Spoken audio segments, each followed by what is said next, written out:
Hey, let's go on to fantasy football, baby. Fantasy football, G-man. I need these two guys behind me. And they couldn't get it done last night because the game got called. But I got two players left, and I'm in the fantasy championship, T-Money. And I need these two guys behind me to play a game so that I can get some more points. So it's throwing a wrench into our whole playoffs. Crazy. But luckily, in the playoffs here, man, all you fantasy managers, I know some of you are in the playoffs, some of you are done, but we can still talk about DFS. If you like playing daily fantasy, or if you have dynasty leagues, we're going to talk some dynasty stuff. We're going to try to keep this relevant for all you fantasy managers, all right? Hey, ESPN, little stat before we start with hot and cold. ESPN analyzed the playoffs, the fantasy teams that made the playoffs. Who were the most common players found on the ESPN teams that are in the playoffs? So these are the players that brought it home for the fantasy teams this year. Number one, you probably will be able to guess this, T-Money. I don't know.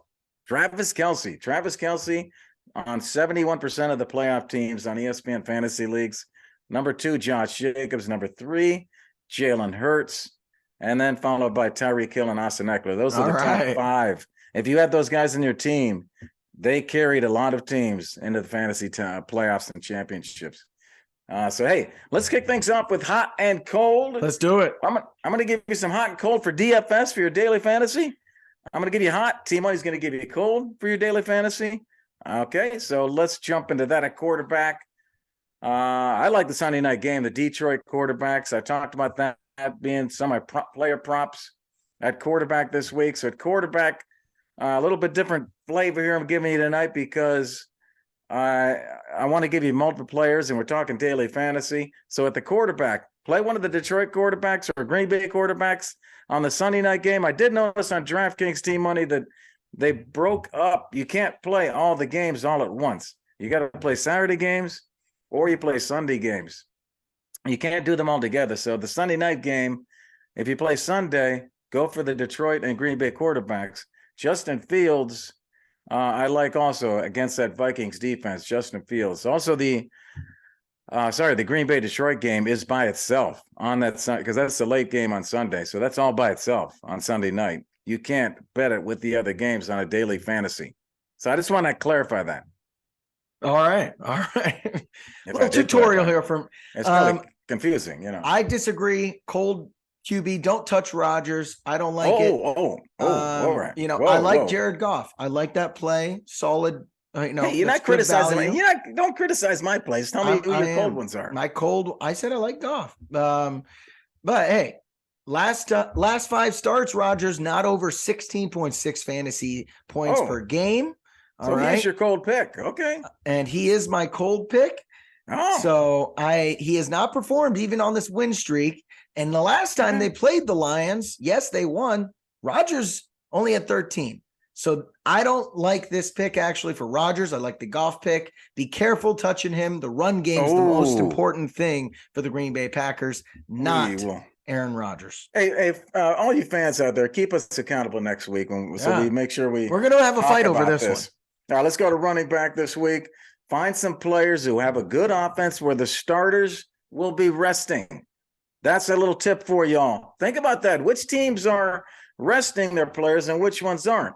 An example is Keyshawn Vaughn for the Bucs. They're not going to play their top 2 running backs. Keyshawn Vaughn is going to get all the plays. Atlanta's ranked 24th in run defense. Keyshawn Vaughn is a great pickup for that reason. Another backup that I like is Alexander Madison. Alexander Madison will probably get a lot of the snaps. So those are 2 guys that I like that I think will be good value out there in daily fantasy. Yep. All right. Sounds good. My cold running back of the week is any of the Bills running backs. I wouldn't touch them. If you want to, I'd probably go Cook because he's a little more, low cost, may explode for something in the, later in the game, especially if the Bills are blowing them out. He's probably going to get more playing time than Singletary, but I wouldn't touch any of them personally. They're playing the Patriots. That's a good team. They're at the Patriots.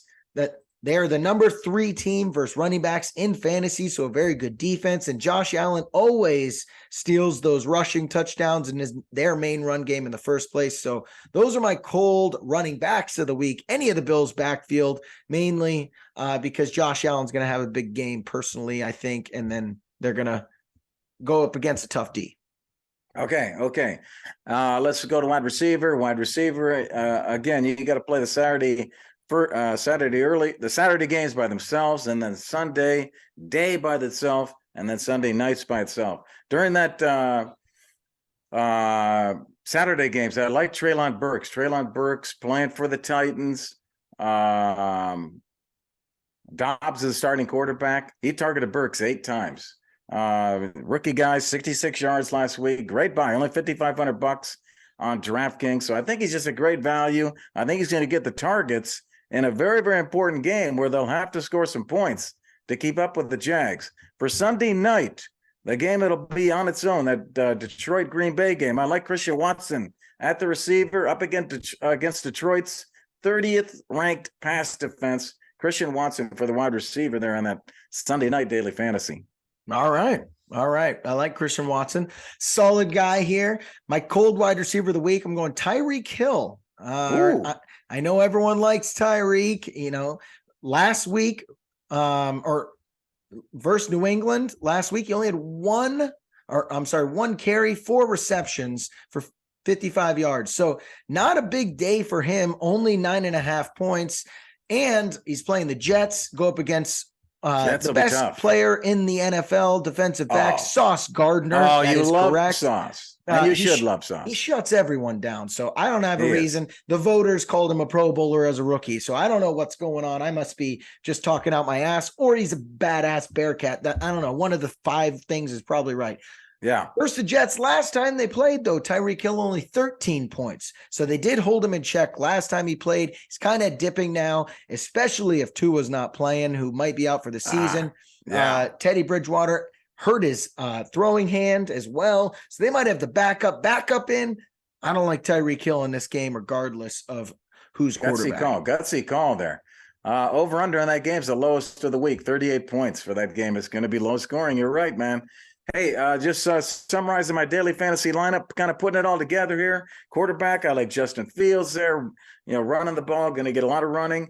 Running back, I got Madison for the Vikings and Vaughn for Tampa Bay. Wide receiver, got some guys we haven't talked much about. CeeDee Lamb I was able to afford because I went with some low-value guys. So I went after CeeDee Lamb was one of the best players that'll be out there. KJ Osborne, I think, is going to get a lot of the targets this week after Jefferson got shut down. KJ's got to step up, and Jefferson probably won't play. So KJ will be the lead receiver, maybe the wide receiver 1 out there for Minnesota. I like Hodgins for the Giants. He'll be playing a lot because they'll be having their subs in there.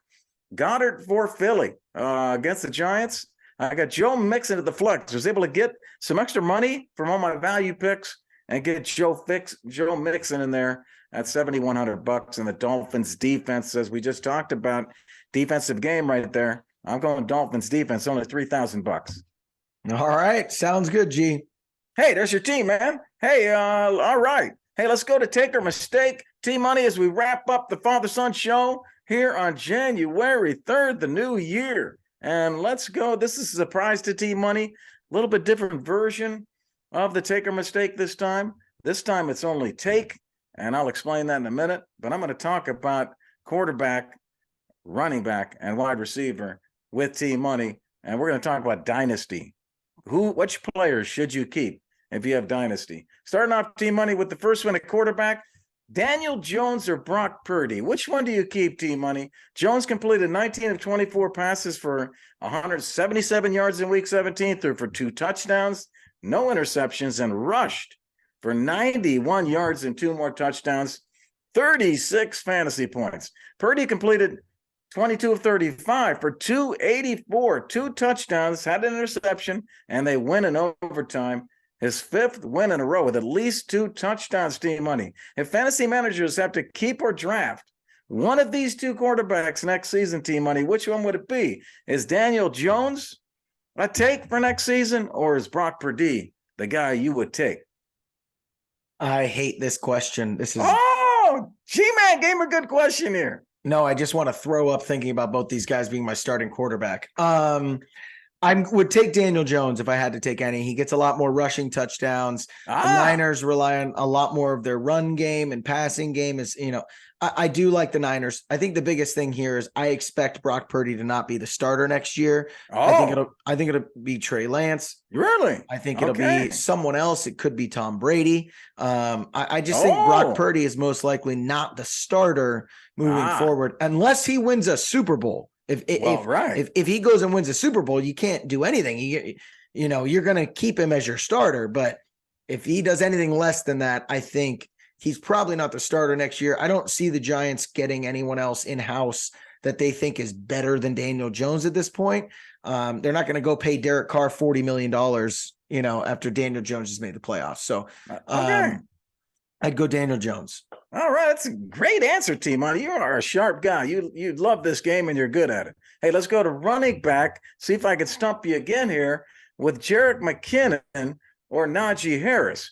McKinnon rushes only twice for 4 yards, but brought in 5 of 6 targets and 2 touchdowns. As the Chiefs beat the Broncos, he had 23 fantasy points. He now has 7 receiving touchdowns in 5 games. Najee Harris rushed for 111 yards. Caught 2 of 3 targets for 12 yards and a touchdown, totaling over 20 fantasy points. Only the second time this season, though. If fantasy managers had to decide today to keep or draft one of these 2 running backs for next season, what would it be? Is it Jerick McKinnon to take for the next season, T-Money, or would you take Najee Harris? I would take Najee Harris. And look, I know Jerick McKinnon had a hell of a run here. He's just been out amazing. For one, the guy has been incredibly injured throughout his career. He wasn't the starter at the beginning of the season. He wasn't even the second string at the beginning of the season. So I would be a little concerned. That's a crowded backfield with CEH coming back and Pacheco looking like the starter. And I think they're going to upgrade their wide receiver core next year. The Chiefs will, and he'll be less of a threat in the receiving game, which is where he's really been elite. So I would be a little more concerned about him, whereas Najee started the year slow. Yes, he was injured. He had a metal plate in his shoe. He couldn't really perform. These last few weeks, he's been really good. Last 4 weeks, I think he's been double digits, like 6 weeks in a row. This week, he was 20. Last week, 15. I know because he's been on my team. He was solid to finish the year. And this offensive line is only going to get better. That's their weak point. They're going to attack it this offseason, I believe. He's the main guy in that system. I would always take a guy who is the main offense in a system. McKinnon is like the 4th option. Najee's probably the number 1 going into next year. Okay, good advice, T-Money. Last one coming up for you as we wrap up the show here, Father-Son Sports. A couple of mics here for you, T-Money. Mike Williams or Mike Pittman? Mike Williams recorded 7 receptions on 10 targets for 94 yards on Sunday, more targets than Keenan Allen, and now has 353 yards combined across the last 4 games. Pittman secured 6 of 8 targets for 41 yards and a touchdown and led the team in receptions and targets. He's now just 4 receptions short of the 100-catch mark for the season, as well as 5 yards shy of the 900-yard threshold. Both of these wide receivers are averaging 14 fantasy points per game this season. But T-Money, if fantasy managers had to decide which one to keep or draft for next season, is Mike Williams the take for next season, or would you rather take Mike Pittman? If I had to make a decision right now, I would go with Mike Williams. Right now, everything I know, because I know who the quarterback is, and he's a top 5 quarterback in this league. Mike, if he can stay healthy, Mike Williams has a chance to be a top 10 receiver in the league. He's already proven he can do it once. If Keenan Allen starts to decline, which he's a great route runner, but you're already saying it, he's out targeting Keenan Allen right now. And that's a great combo. And when Keenan Allen's out there, he's getting the number 2 receiver. He's elite. Even when Keenan Allen was out, he was still proving he could be a number 1 receiver. I just don't trust whoever the hell the quarterback's going to be for Indianapolis next year. I like Michael Pittman, but look, he had 6 catches for 44 yards. That's cute. I mean, that's not a number 1 receiver. Mike Williams has such boom potential, and his floor is what Michael Pittman just got this past weekend. So I would lean towards that. I love having a number 1 receiver, but it's a quarterback question for me. Now, I'd trade Michael Pittman if someone's high on him, go flip him for Mike Williams and a draft pick, you could probably get something like that. Ah, nice. T-Money bringing the advice, y'all. Watch out. Hey, great advice, T-Money. That's it for today's show. We hope you all had fun and got some tips to help you win in what you're doing this weekend. Make sure you look for all of our segments wherever you consume your content. We're everywhere. Look for us at Father, Son, and Holy Sport. On behalf of T-Money, I'm G-Man. Enjoy Week 18 this weekend. All right. Peace.